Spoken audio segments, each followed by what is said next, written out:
Welcome back to B&B Movie Reviews. Today we celebrate the 40th anniversary of Return of the Jedi, and we're seeing visions in a galaxy far, far away. Stay right there. B&B is up next.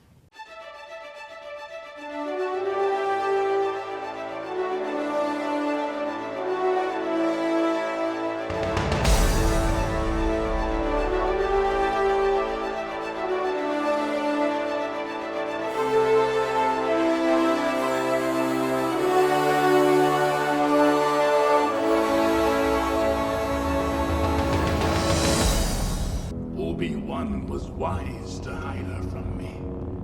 Now his failure is complete. If you will not turn to the dark side, then perhaps she will.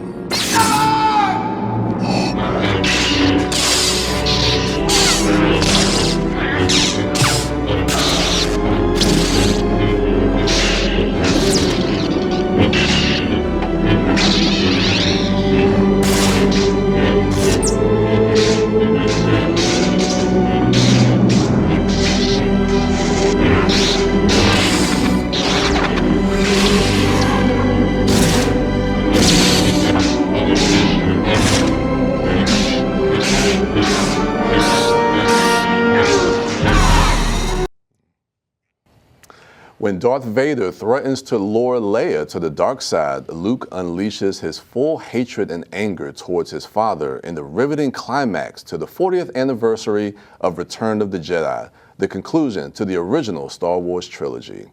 So Brad, this is something I've been wanting to do with this show, is like do retro reviews, and it kind of like, it's like a perfect storm because we're coming up on the 40th anniversary of Return of the Jedi. It came back in theaters for a weekend. Came back here for a weekend, and this episode is pretty much coinciding almost to the release date. It came out May 25th, 1983. It's a movie that's near and dear to my heart. I know it's near and dear to your heart. Return of the Jedi is the first movie I remember seeing in theaters as a child. It came out, I was 5 years old. I remember vividly seeing this movie. I remember the theater I saw it in and everything. And so, and because of that, this has remained my favorite of the Star Wars movies. I know a lot of people talk about Empire, and I will say Empire is a better movie, but for nostalgia reasons, you don't have to quantify it. You don't have to justify your feelings. This is my favorite. All right. But 40 years, man, Return of the Jedi. What are some of your thoughts about it? Return of the Jedi was definitely my favorite Star Wars film as a kid. You know, it had everything that a young Brad would love. Yeah. So many Muppets, Jabba's palace. That Yes. opening sequence is just rife with creatures that would become action figures, and I would buy all the action figures and, you know, recreate that scene on my bedroom floor. Yeah. You know, that lightsaber duel between Vader and Luke Skywalker, the savagery of that sequence that we just watched there, the score that John Williams puts together. Dude, that score is amazing. It's so powerful. I actually kind of miss the days of lightsaber duels like that one, where no one's like hopping around and doing balancing acts. This is just two guys going at it, beating on each other with these light blades. It's incredibly powerful. Yeah, I love it. And I think that's one of the main reasons why I love Return of the Jedi. Throughout the years, it's not just the nostalgic reasons for all the toys that I bought from the movie and things like that, but it gets to that last confrontation between Vader and Luke and seeing them trying to lure Luke to the dark side and him tapping into his anger and then realizing that that's not the way to go, and trying to find that redemption for Darth Vader, where he ultimately does find his redemption. And then there's also scenes... at least in the eyes of his son, right? Which is what I think is interesting about the Darth Vader redemption scene, because it's all about the son believing that there is goodness in this truly evil father of his. And just encouraging his dad to reconnect with that light that he was once so much about in his youth. Like, I know there's still good in you. And Vader is a self-loathing maniac, but he finally listens to his son's words. And when it finally connects with him and he finally goes like, maybe there is some goodness in me, and he lashes out against the Emperor and he saves his son. Like, that's such a powerful moment. And it has to be enough for the audience. We have to accept in the redemption of Vader through the son's eyes for us to get beyond like all the horrible things that Darth Vader has done, right? I know, exactly. You know? It's funny too, because I was rewatching some of the movie in preparation of this, even though I know this movie, but even when he goes back to Dagobah right before Yoda passes and he has the conversation with Yoda and he tries to reaffirm or ask, is Darth Vader my father? And it's so funny watching this movie after the prequels. Yes.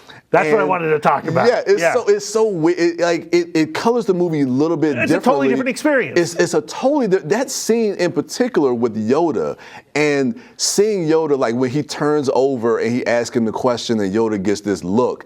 Like I'm thinking now of the prequels and that scene holds a different context to me now. The prequels and the Clone Wars animated show. Yes. Right? And I love that Yoda and Obi-Wan Kenobi are like, nah, man, you got to kill this kid.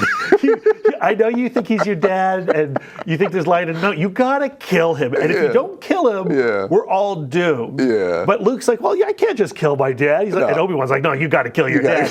And the reason that Obi-Wan and Yoda feel that way is because they are chumps. You go back and you look at the prequels, and the Jedi are chumps. They didn't realize that they were breeding evil right under their noses, and that they are responsible for a lot of that evil by not seeing it, right? And they have a lot of guilt. And so their solution is, well, Vader's a child killer. Revenge of the Sith. He's cutting down younglings. We got to take him off the scoreboard. We got to get rid of him. And your redemption story is nice and cute, but he's got to go. He's got to go. And it's much more complicated than that. And I think it's more complicated than that because of the Clone Wars animated series. Yeah. And I love that. Me too, man. It's just like it's weird, like having that stuff, and as much as the prequels would get criticized, going back and seeing scenes from Return of the Jedi and knowing that information and how that plays differently now, I think, like you say, it's additive to the story. Yeah. And when Return of the Jedi came out, there were a lot of detractors, right? Yeah. Not everyone liked all those Muppets in the beginning of the movie. Not everyone liked those teddy bear Ewoks, right? They weren't 5 years old like we were. Right. I look back on it and I look at that final battle on the Endor's moon, and we see these teddy bears going up against this technological might, these true underdogs, and surviving and triumphing. Like, to me, it works more now than it ever did, just like the redemption story. I never understood like the hate that people had for the Ewoks. Those Ewoks are vicious. They're eating those stormtroopers. You see those helmets at the end of the movie. Yeah. They just cracked that lobster open and went to the good meat. Okay, I got to mention this. I have to mention this. The biggest, the most egregious thing that is not the sequel trilogy. It's not anything. That's not the prequels. The most egregious thing George Lucas has ever done. Oh gosh. Is take Yub Nub out of the ending. Oh, I mean, are we going to have the special editions conversation? I mean, Yub Nub forever. Yes. Okay, I agree with you, but I think we also have to admit that the special editions are the definitive editions of these movies. They have spent more time on this planet than the original trilogy. We have lived with the special editions longer than we ever lived with the original cuts, and we just have to let go of Yub Nub. You telling me I gotta let it go? And I can't, man. If you're talking about like egregious special editions, this is not the most egregious. No, I'm when you compare this to A New Hope and what they tinkered with in A New Hope. Yeah. Oof. Yeah, no. This one's not bad. And you know what? And I like seeing Naboo at the end. I like seeing Coruscant. I was about to go to that because the ending works, I think, a little bit better because with the fall of the Empire, you want to see the celebratory nature of it around the galaxy and not just on Endor. But because, like I said, I grew up with the original movies and I love Yub Nub. You need a little more than Billy D. Williams' slow clap in the background. I know. So, like, I ultimately come down on and preferring the special edition of Return of the Jedi to the original one. I'm not going to say that about any other special edition. Okay. But Return of the Jedi, I'm going to accept this one. Okay. So this being a retro review, I think I pretty much know where you stand, but let's just give them a score. What's your rating for Return of the Jedi? You know, this is the one time I wish we could break beyond our simple B+, Really? B minus binary. Okay. You know, that's how we do it. We love something, we give it a B+, we give it a B- if we don't like it. So I'm going to stick with what we've decided on as our review metric. Okay. So it is a B+, but gosh, I want to give it an A. Oh, hey, I like that. A B+ for me too. Yeah, I would give it an A plus if I could.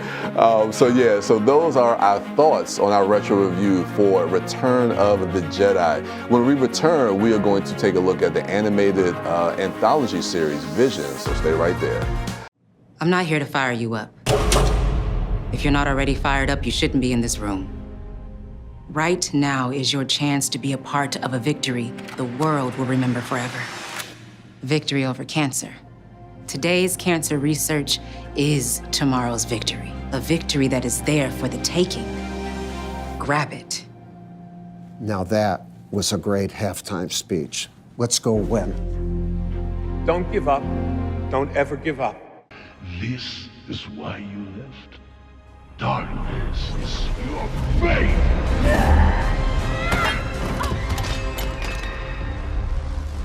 Becoming the Sith Master will be your only escape.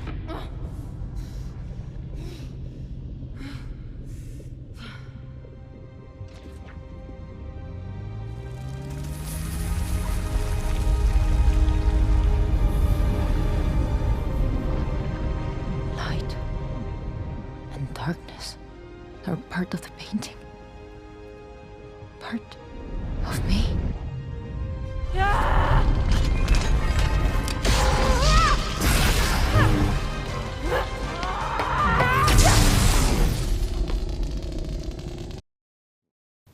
A former Sith apprentice living in solitude, expressing her creative and artistic side, will have to confront her dark side one last time to finally be free of the Empire in the short film Sith, one of 9 short films from animation studios across the globe.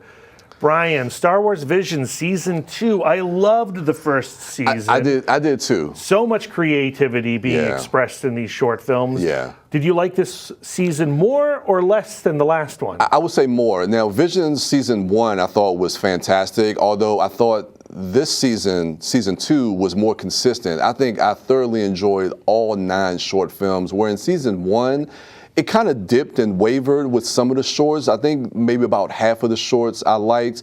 I do want to point out that Season 1 was, they were 9 shorts that were done by animation studios, specifically from Japan, so it was more anime style. This one, and I want to give shout out to all the different studios before we get into our conversation here. So we have 9 shorts and they come from different studios. So we have El Guri, which was from Spain, Cartoon Saloon, which was from Ireland, Punk Robot, which was from Chile, Aardman, which was from the United Kingdom.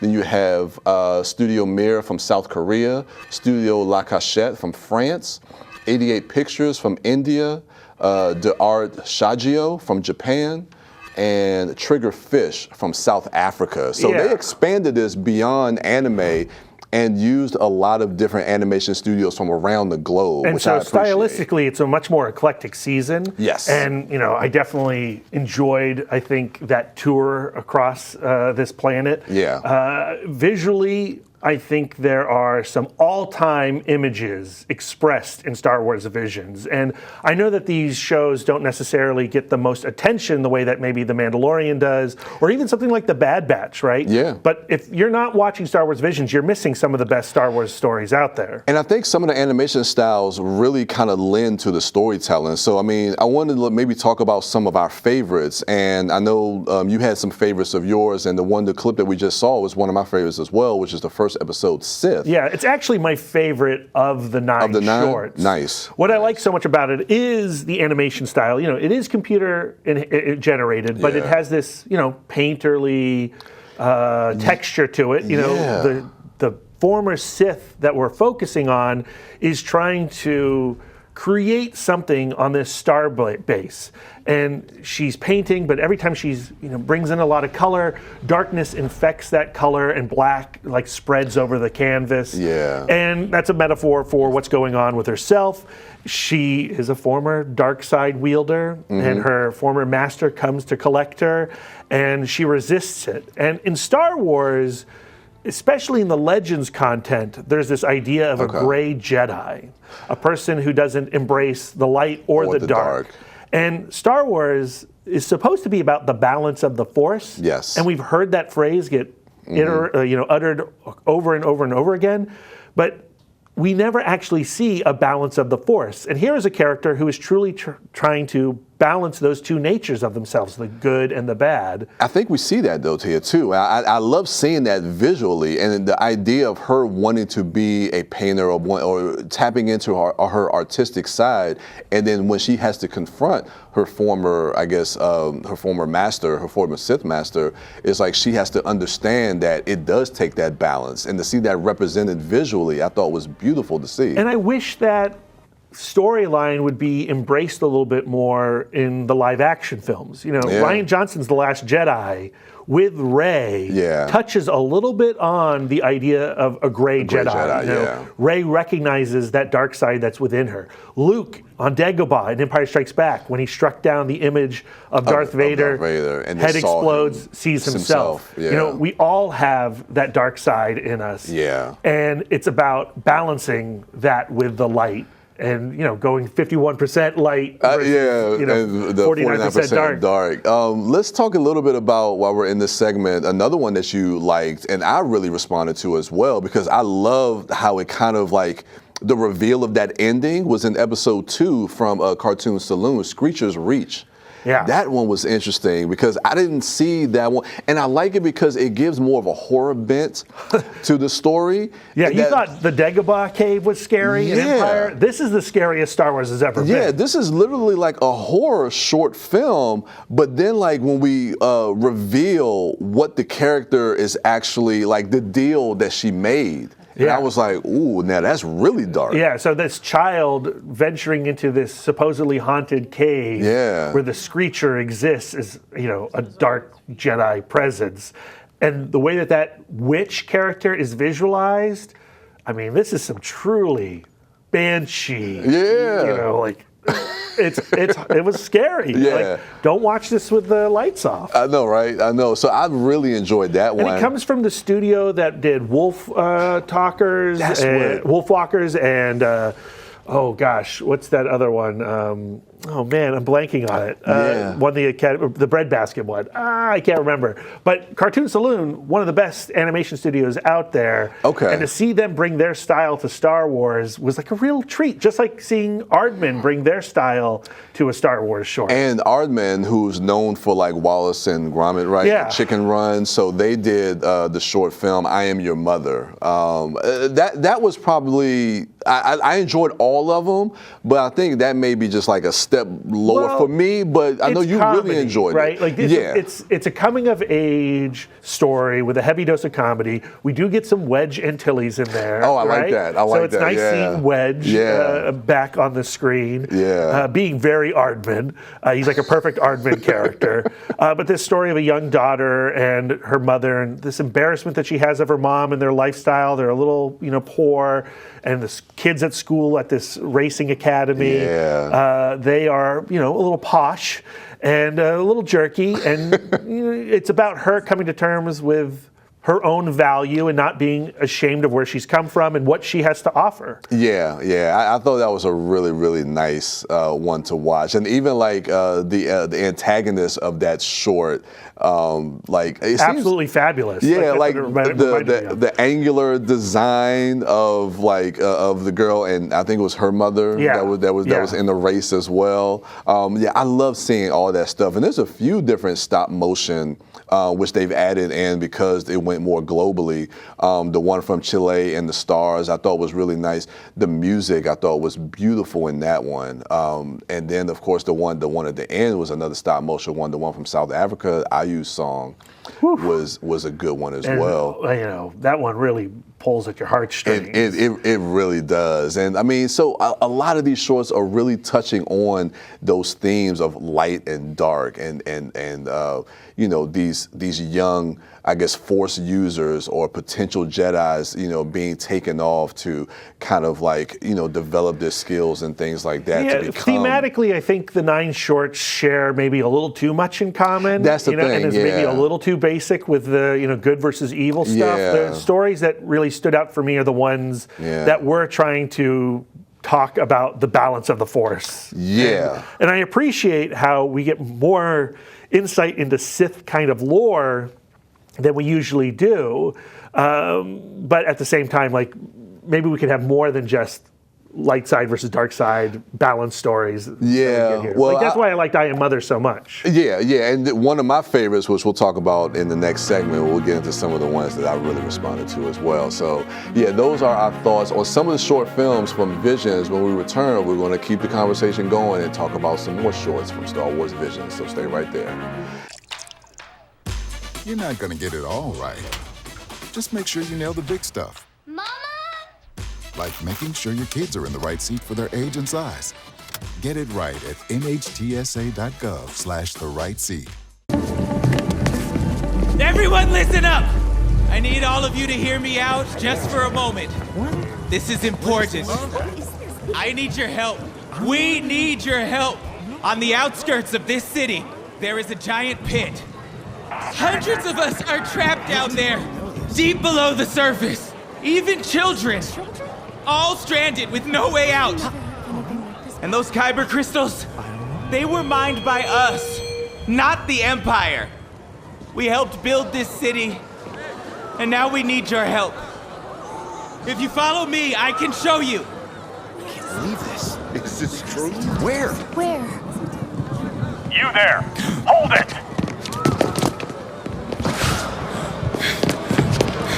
Stun him!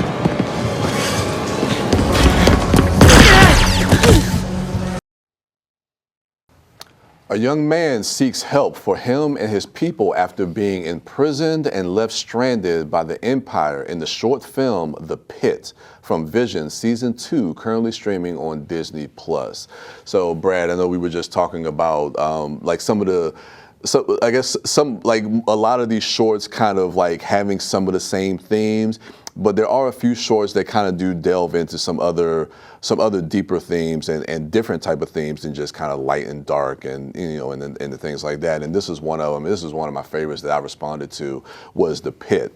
And I like this one because, so basically The Pit is, they take these group of people to start digging for kyber crystals. And so they're digging deep. I mean, I could say that the hole is about a mile deep. And so they dig till they can't dig anymore. And then the Empire, they basically take all the kyber crystals that they've collected and then they leave the people in the pit. So now it's like they have to try to get their way out of the pit.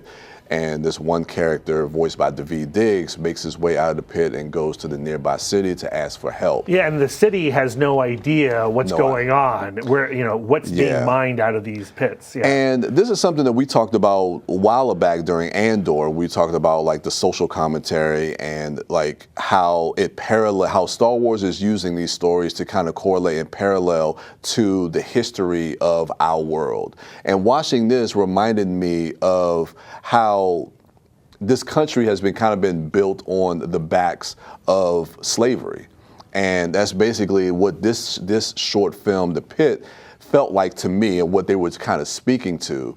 And I love seeing Star Wars take stories like that and really using Star Wars to tell these type of stories. Well, ever since we were kids and we finished watching Return of the Jedi, we knew that there was a template here that could be applied to so many other different types of stories. It's like the Western, right? Yeah. The Western really isn't a genre, it's an aesthetic that you can place onto any kind of story. You can have a heist story, you can do a comedy Western, you can do, you know, a chase story. And Star Wars is the same thing. You can apply any kind of theme, any kind of narrative onto a Star Wars aesthetic.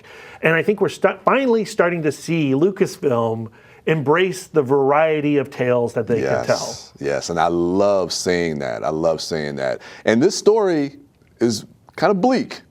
Not kinda. I think it's bleak. It's very bleak. It doesn't necessarily have a happy ending, even though, I mean, we get a nice final shot in the trailer with somebody related to that character that we just saw in that clip. But I don't know, I really responded to that. Another show I wanted to talk about was the one that was called The Spy Dancer. I didn't think, because of the animation style, that it was something that I was really going to respond to. And this is from France. And I really like this one. Yeah. Because it, again, like we were just talking about, it takes something of like the French Revolution and bringing that into that World Star War Wars II. template. And, you know, if you ever watch like the Triplets of Belleville and you're like, I wish there were more lightsabers in this, here you go. That's what you get. And it is a very unique European style of flair using the tropes of Star Wars. And I love seeing that, and I love the idea of you have this spy dancer at kind of like this, not really like a burlesque type place, but you know, she's it's a nightclub. It's a nightclub for the stormtroopers where they go. And she wants to get revenge on someone. I guess we can spoil it. She wants to get revenge for this. I guess the soldier, not the soldier from the Empire, but the officer who took her child, and it becomes more of a personal story, which I love seeing. There's a great reveal. Don't say what the reveal is. Yeah, I won't give the reveal away, but I loved where that story actually went, and even just the aesthetic of how they used some of that kind of like that Cirque du Soleil kind of like that imagery of that, using that within the fight as we got towards the end of that. I thought all of that was beautiful. What I like so much about Star Wars Visions is it's a place for Lucasfilm to experiment and to invite many more voices into the room to widen the expressions of what Star Wars can do. Yeah. And I hope what Lucasfilm is doing is they're seeing the boundaries that they can hit with these stories, learning from these new creators, and then applying it to maybe some of their more popular entertainment. I mean, I hope they take some of these ideas that some of these animation studios and some of these creators from other countries are putting out and taking some of these ideas and incorporating that into canon in some way, shape, or form. And I do think it's also really nice to see them not worrying about canon. Like you watch Sith and you're like, oh, well, where does Sith place amongst the sequel trilogy? And like, don't worry about it. Yeah. Let's just accept this one little tiny short film for what it is. For what it is. And then maybe think about later how we can take what they're doing in these stories, the visual cues that they're using, the narrative ideas that they're exploring, and then, you know, adding them into the canon. And at the end of the day, for me, what these stories do is they focus on style, and the style becomes the substance of the stories. And so we can go, I wish there were more thematic differentiations between the stories, but no short looks like another short. Definitely not. Star Wars Vision Season 1, because they were all Japanese animation studios, had a little bit more of a samey vibe. Yeah. I think there were great stories in that first season, but it kind of started to look a little more repetitive. This one, everyone is different. Yeah, and that's the thing that I enjoyed about it. And I hope, I mean, we know that we're getting a season 3 of Visions, and so I hope they continue this. I mean, I'm pretty sure there's a lot of animation studios around the world, so I really hope they start to explore and just bring light to these animation studios and what they're doing. It's bigger than just Pixar and DreamWorks and everything that we know about. There's other great animation studios out there doing some amazing work. Yeah, I mean, what do we say about Pixar films, Disney films, is they all start to have like the same kind of look, and it kind of gets a little boring. Yeah. You're like, oh, okay, Elemental, it looks like a Pixar movie. And, you know, maybe we can now start embracing variety. And I would like to see in a third season is maybe seek out a couple filmmakers that are legends within animation and bring them in to tell a little short story. I would love to see that. You know, Miyazaki did a tiny little Dust Bunny Grogu short a little while ago. Really? Let's really break out a Miyazaki Star Wars story. I would love to see Miyazaki. Get Guillermo del Toro. He's all about animation right now. Let's see a Guillermo del Toro animated Star Wars. Let's do it, man. What's your rating for Visions? B+. You gotta watch Visions. Yeah, you got to. It's a B+ for me. So, yeah. So those are our thoughts on Visions season 2. So yeah, full Star Wars episode. We'll just recap. Retro review. Return of the Jedi. Of course, we give that a B+. Still good. Still good. And Visions season 2. That's a B+ for us. So, yes. Thank you for joining us on this latest episode of B&B Movie Reviews. Come be a part of the conversation. If you have questions, suggestions, feel free to email us at bnbmoviereviews@gmail.com. And with that, we'll see you at the movies.